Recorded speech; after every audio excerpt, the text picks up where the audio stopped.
My job is to ensure that we create conditions for great, magical, excellent things to happen and to be done.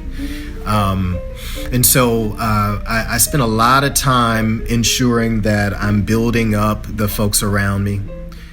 We're building a muscle, I like to say. We're building a muscle around feedback, giving and receiving. Because as I've learned it, it's just as hard sometimes to give the tough feedback as it is to receive it. But we're doing that. I'm modeling it. I'm modeling those times when it doesn't feel great. I'm modeling those times when I'm so determined that what I'm thinking is the right way, but my team is not on the same page with me. I've got to investigate that. I've got to explore that. Like, how is it that I'm just completely right and everybody else is wrong?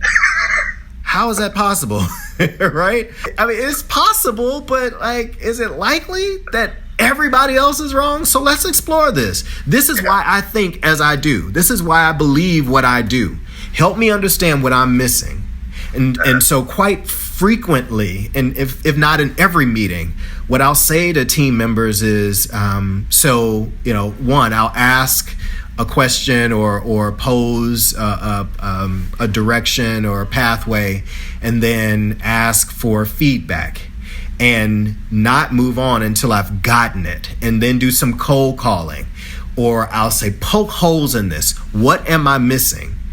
No, you cannot just allow me to jump out there with this. I know that I'm missing something. Help me see what I'm missing.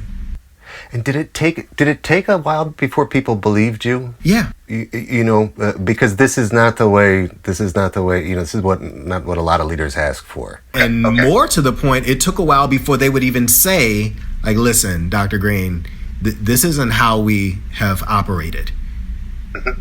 And I'm like, but I told you, I need the feedback. I hear you.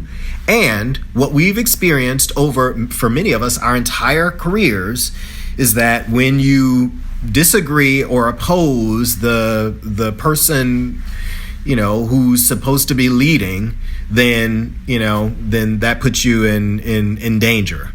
Yeah, you're supposed to be talking smack in the teacher's lounge. In the cafeteria or something like that. Not supposed to be exactly actually disagreeing respectfully and constructively in a moment where it can make some difference. And what it is that's exactly it. So we will have the meetings after the meeting in the parking lot or in the lounge or off in our individual offices, but we won't say it at the table. And so I've started calling people out for having meetings after the meeting. That's what you're going to get called out for. You're going to get called out because you didn't push back on me when I said da-da-da. That's what people are getting called out for. So it's if this is the thing that drives you, then let's give you some of that experience, but for doing the things outside of this constructive, let's build and riff and iron sharpening iron here together at the table. Right? Don't text me after the fact. Or I would have said, or I was thinking, nope, that's not okay. Next time, say it at the table. And when I've gotten the text during the meeting, yes. From somebody at the table? Oh, man. Yeah, that's not true, Dr. Green. It's actually my response is say it. Say it.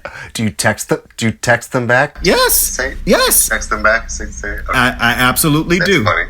I absolutely do. Say it now, because again, those are the behaviors that it just perpetuates that sense that we can't have honest conversation here.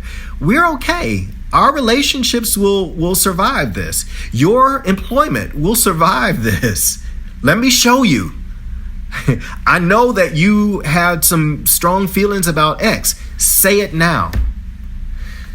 It's it's a culture we're building, and we had to do the things though, like the relationship building, getting to know one another. We're continuing to do that. We had to create the norms, attack the issue, not the person, assume the best intentions, confidentiality, all those things that create the conditions for me to have an honest conversation with you right here. And you make those explicit. Oh, we created those norms. Yeah.